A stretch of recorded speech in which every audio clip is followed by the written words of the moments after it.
Yang gue maksud itu adalah gue jelas-jelas ngomong yang tidak boleh itu over treatment. Oke. Bukan, gue nggak pernah sebut sering-sering itu dalam artian kayak setiap hari boleh atau harusnya cukup sebulan sekali, enggak.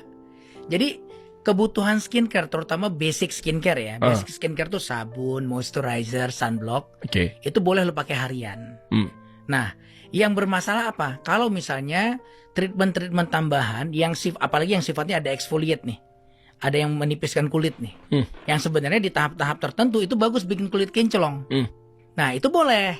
Nah misalnya apa? Misal lo laser per 2 bulan sekali, ya misalnya peeling, ya ganti-gantian sama peeling sebulan 2 bulan sekali, itu oke. Terus pakai night cream yang terukur di bawah pantauan dokter yang ngasih, gitu, itu oke. Nah tapi kalau yang berlebihan tuh misalnya apa? Laser sebulan sampai 4 kali. Oke. Di peeling sebulan sampai 3-4 kali berbarengan sama laser. Terus dapat krim malam yang super keras isinya. Ini kan over treatment. Ini yang namanya over treatment. Oh jadi laser tuh sebenarnya boleh apa enggak? Bagus. Laser, peeling, krim malam bagus. Tapi Anda katakan waktu itu di berita Gak boleh berlebihan. Lalu makan nasi gak berlebihan aja lu gak bagus. Iya. Ibadah berlebihan aja gak bagus. Jadi gak ada istirahat jadi sakit. Iya. Iya benar. Iya kan. Jadi udah diatur. Allah tuh udah atur semuanya harus balance. Dan kayak kalau kita beribadah itu kan harus balance kan. Dunia akhirat. Ya treatment juga begitu. Harus balance, gak boleh berlebihan. Ada lapisan yang boleh diangkat, ada yang harus dipertahankan. Nah, secara kodrat dari Tuhan nih, kodrat Allah itu udah ada tuh. Siklus kulit dari yang mulai dibikin sampai dia naik ke atas ke stratum corneum, itu dari stratum basal ke atas sampai corneum tuh kira-kira 28 sampai 40 hari. Tanpa lo ngapa-ngapain, eksfoliasi natural tuh udah terjadi. Nah, cuma kan kita pengen kinclong nih. Kalau lo pengen kinclong artinya apa? Sel-sel kulit mati tuh jangan sampai numpuk di atas. Makanya di skincarein, dibersihkan. Jadi sebenarnya eksfoliasi pekerjaan-pekerjaan tambahan yang dilakukan untuk membantu proses ini berlangsung itu bagus, tapi jangan berlebihan. Nah, yang jadi masalah tuh kalau berlebihan. Jadi sebenarnya kan harus apapun yang kita kerjakan harus ada indikasi. Jadi kalau kita di medis kan segala sesuatu tuh sesuai indikasinya, bukan sesuai cicilan. Habit atau behavior dari pasien. Zaman sekarang pasien itu datang banyak yang begitu datang ke klinik, dok saya mau di laser, dok saya mau peeling, lah dia yang ngatur. Harusnya kan dia datang tuh ngasih tau masalahnya, dok saya punya masalah ini, kan dia bayar tuh konsul. Jadi biar dokternya mengerjakan tugasnya mikir, bikin program. Oke, kalau case begini, karena case yang sama aja, case yang setipe, treatmentnya belum tentu sama. Setipe nih sama-sama masalahnya misalnya flek melasma. Tapi kan dia lihat grade-nya, derajat kerusakan gimana, hiperpigmentasinya separah apa. Oh kalau ini masih bisa begini, kalau ini harus begini kan gitu kan. Nah jadi harusnya datang ke klinik. Ini buat kritik saya buat pasien ya. Datang ke klinik, jangan mau beli kayak beli sendal gitu. Jangan kayak ke supermarket habitnya.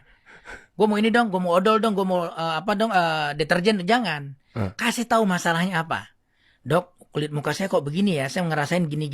Saya nggak suka begini. Bisa nggak kira-kira lebih baik? Nah dokternya akan mikir, oke ini ibu masalahnya ini, dia periksa segala macam.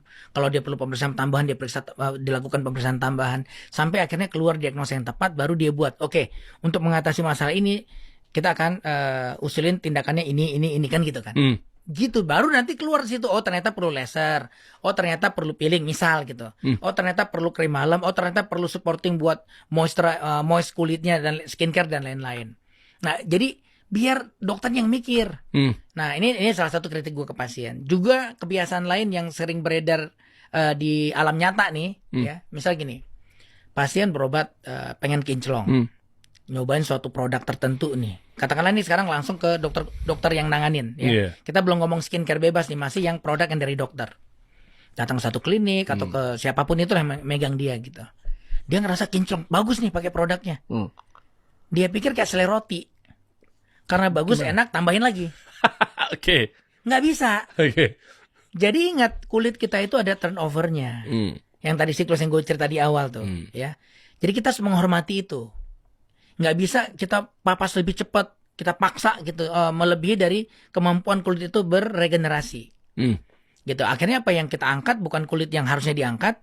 Justru bagian-bagian yang harus dipertahanin. Karena kulit itu kan pertahanan terluar kita, skin barrier itu pertahanan terluar kita. Kalau itu rusak ya semua rangsang luar jadi bermasalah buat kita. Oke. Nah, itu yang terjadi. Jadi misalnya awal-awal kulit sehat, coba deh liatin. Kan tadi saya ada ngasih foto kulit coba, sehat ya. Ya ini sekalian nih sebelum dimunculin, Dok, gini Dok. Kenapa juga gua manggil Dokter Tompi lagi bahwa ini yang viral itu adalah gara-gara kata-kata atau statement yang makanya ntar perlu diluruskan gitu ya. Yaitu kalau lagi perawatan nggak boleh di laser. Itu dulu nih.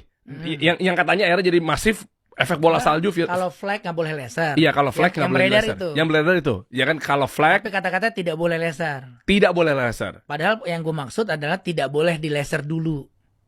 Oh, karena lagi parah. Iya, istirahatin dulu karena skin barriernya masih bermasalah. Oke, tapi dokter Tompi, seorang dokter Tompi ini membolehkan untuk meleser nggak wajah? Nggak ngerjain. Gue ngerjain laser ke muka gue. Gue ngerjain laser ke muka gue juga, ke pasien-pasien gue. Tapi tunggu pada saat skin barriernya benar. Kalau skin barrier lagi salah, ya jangan dulu. Oh, oke. Jadi ini clear, sebenarnya ya? yang gue maksud itu istirahatkan dulu. Cuma yang beredar adalah yang ditangkap oleh sebagian orang, ya, terus diviralin adalah nggak boleh. Padahal nggak, istirahatin dulu, perbaiki skin barriernya. Setelah skin barriernya kuat, silahkan. Oh, ini analoginya kayak gua kan kena CL nih Dok. Ya kan, berapa bulan lalu main futsal.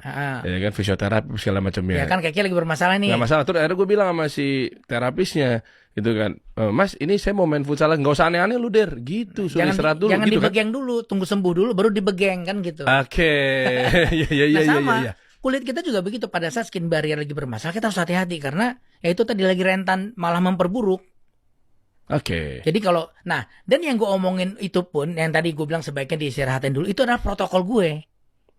Jadi gue tidak menyerang, lu nggak boleh ini ya semuanya satu dunia nggak boleh, nggak, bukan begitu juga. Ya ilmu kan semua orang punya cara masing-masing ya. Misalnya teman-teman yang di luar sana sejawat gue ada yang punya protokol. Oh kalau gue pakai laser, gue hajar pakai peeling, pakai krim malam dan pakai laser. Ya silakan. Gue nggak ngurusin itu. Jadi gue kalau lagi live kan, kalau lagi live orang nanya kan, jadi diapain dong Dok?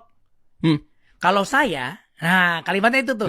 Kalau saya, protokol saya di Beautiful yang saya kerjain adalah jangan di laser dulu, jangan di peeling dulu. Istirahatin dulu dari krim malam. Berapa lama? 4 sampai 6 bulan. Itu protokol gue.